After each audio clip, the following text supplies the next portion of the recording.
बाबा, क्या वाकई में ये यक्षिणी जवान लड़कों को अपने प्यार के जाल में फंसाकर उनको मार डालती है? आई एम श्योर ये एड आपने YouTube पर जरूर देखा होगा और अच्छी बात है, एड देखने चाहिए भैया, उससे ही तो हमारी रोजी रोटी चलती है। But today's video is not about my रोजी रोटी, इट्स अबाउट यक्षिणी। क्या ये सच में होती है? क्या ये वाकई में जवान लड़कों को अपने प्यार के जाल में फंसाती है और फिर उनका काम लगा देती है? ये यक्षिणी कम और आजकल की गर्लफ्रेंड्स की कहानी ज्यादा लग रही है। एनीवे, आज की वीडियो में हम जानेंगे क्या ऐसा वाकई में कुछ होता भी है या नहीं। क्या इतिहास में ऐसी कभी कोई घटना घटी है जहां यक्षिणी ने किसी का शिकार किया हो, किसी का खून पी लिया हो? और साथ ही साथ आज के इस वीडियो में मैं आपको एक पिशाचिनी, एक चुड़ैल की एक ऐसी घटना बताने वाला हूं जिसे सुनने के बाद आपकी रूह कांप जाएगी। तो भैया इस वीडियो को स्किप मत करना, पूरा देखना, क्योंकि यक्षिणी के ऊपर बने बाकी यूट्यूब के वीडियोस की तरह मैं आपको पकाऊंगा नहीं, क्योंकि आज तो हम करेंगे दूध का दूध पानी का पानी। तो जय हो शैतान का देवता चुड़ैल की नानी। शुरू करते हैं आज का फाड़ू वीडियो।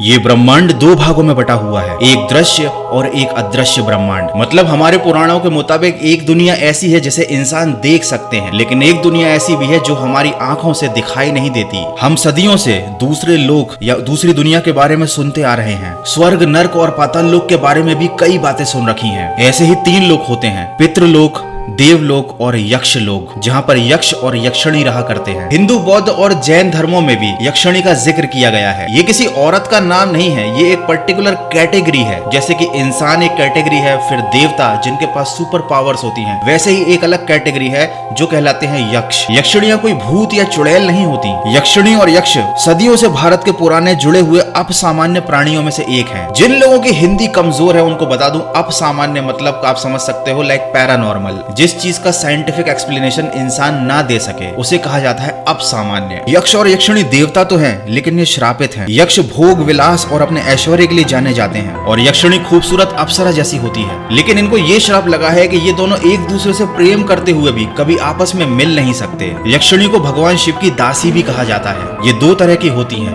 अच्छी और बुरी। बुरी वाली किसी को भी आकर्षित कर सकती है, उसका शिकार कर सकती है, और कुछ खास किस्म की यक्षिणियां मानव का रक्त पीना भी पसंद करती हैं। कुछ लोग गड़े खजाने या फिर धन के लालच में आकर यक्षिणी की पूजा करते हैं, उन्हें सिद्ध करने की कोशिश करते हैं। लेकिन आज के जमाने में जहां लोग 2 मिनट व्यायाम ढंग से नहीं कर पाते, वहां सिद्धि साधना कहां से कर पाएंगे? तो जब ऐसे लोग यक्षिणी को बुलाते हैं और उनसे कुछ भूल हो जाती है तो उनके साथ कभी कभी गलत हादसे भी हो जाते हैं। ये तो हो गई हिस्ट्री की बात। अब करेंगे मुद्दे की बात। जो एड आपने देखा था, बाबा क्या वाकई में यक्षिणी यंग लोगों को, मतलब जवान लोगों को अपनी हवस का शिकार बनाकर मार डालती है?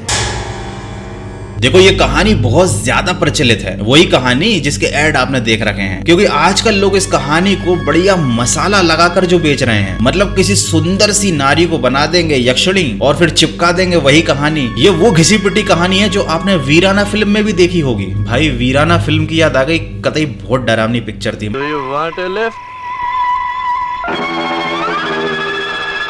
कुछ लोगों को हो सकता है हंसी आती है, लेकिन भाई मेरी तो आज भी फटती है उस फिल्म को देखने में। मतलब वीडियो के बीच में बात करना ठीक नहीं है, लेकिन अगर तुमने वीराना देखी है तो तुम्हें डर लगा या नहीं मुझे कमेंट करके जरूर बताना। मतलब कसम है तुमको, इस सवाल का जवाब तो तुम्हें देना ही पड़ेगा। अब आते हैं वापस यक्षिणी की तरफ। यक्षिणी की कहानी को चुड़ैल की कहानी से जोड़कर पेश किया जाता है। चुड़ैल ऐसे गलत काम कर सकती है क्योंकि वो बुरी आत्मा होती है। यक्ष का शाब्दिक अर्थ होता है जादू की शक्ति। हिंदू सनातन धर्म में कई तरह की जातियों का जिक्र है, जैसे कि देव, दैत्य, दानव, यक्ष, गंधर्व, अप्सराएं, पिशाच, किन्नर। ये सभी मानवों से उच्च और अलग अलग हैं। इनमें से सबसे ताकतवर देवताओं को माना जाता है और देवताओं के बाद यक्ष का नंबर आता है। ध्यान रखने वाली बात यह है कि ये कोई भूत नहीं होते। तो मिल गया जवाब आपको, यक्षिणी ऐसे गंदे काम नहीं करती जैसे कि आपको यूट्यूब के ऐड में दिखाए जाते हैं।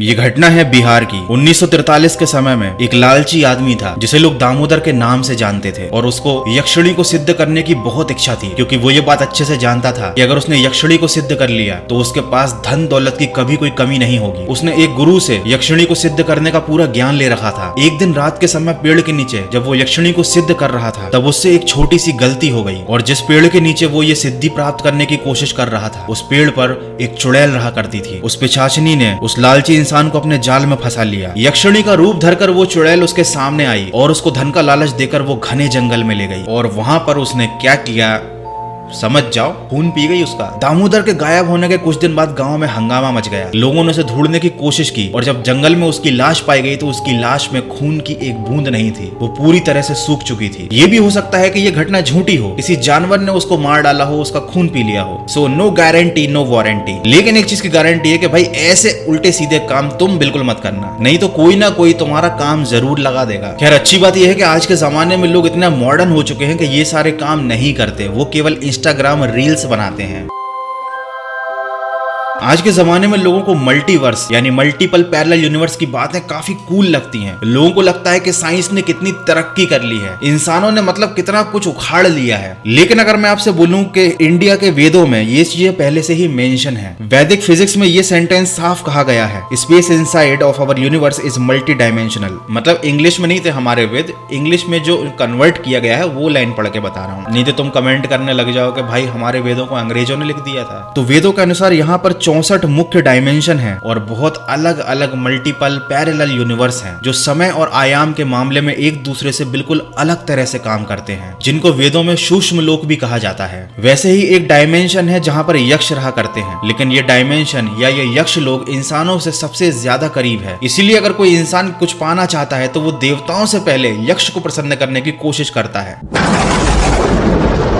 कोई यक्षिणी आपके पीछे वाकई में पड़ गई, मतलब सही में नहीं पड़ेगी लेकिन इमेजिन करो, तो उसका भी सोल्यूशन है। आप उसे लोहे की एक छड़ से कंट्रोल कर सकते हो। मतलब शुद्ध लोहे की कोई भी चीज अगर आपके पास है तो कोई यक्षिणी, कोई चुड़ैल, कोई भूत आपके पास नहीं आएगा। और इसीलिए बहुत से लोग लोहे का कड़ा भी पहनते हैं। मैं नहीं पहनता, अभी खरीदूंगा जाके, मैं भी पहनना चालू कर दूंगा। तो भैया जो लोग भी लोहे का कड़ा पहनते हैं, भैया भूत तुम्हारा कुछ नहीं बिगाड़ सकता, इस बात की तो गारंटी है। नहीं, नो गारंटी नो वारंटी, भाई भूत है कुछ भी कर सकता है। तो यक्ष और यक्षिणी को हमारे वेदों में बहुत अच्छे से पूरी तरीके से डिस्क्राइब किया गया है। ये किसी तरीके के भूत पिशाच नहीं होते। हाँ, इनके पास अलग तरह की सुपरनैचुरल पावर्स होती हैं, लेकिन ऐसा कहीं नहीं कहा गया कि ये तुम्हारा खून पी जाएंगे, खासकर तुमको प्यार के जाल में फंसाकर। तो इस तरीके की बातें, इस तरीके की कहानियां केवल आपके मनोरंजन के लिए बनाई जाती हैं। YouTube पर झूठी कहानियों के ऊपर बने वीडियोस पर बहुत सारे व्यूज आते हैं, लोग खूब लाइक करते हैं उन्हें, लेकिन आज के वीडियो में मैंने बिल्कुल सच बातें बताई हैं। तो देखते हैं कि क्या सच बताने वाले वीडियो को 1 लाख लाइक मिलेंगे। मतलब समझ जाओ, मैं लाइक करने के लिए बोल रहा हूँ, डायरेक्ट थोड़ी बोलूंगा यार हर वीडियो में। यार बस आज की वीडियो को यहीं पर खत्म करते हैं। आई होप कि बहुत से लोगों ने जो कमेंट किए थे कि यक्षिणी पे वीडियो बनाओ,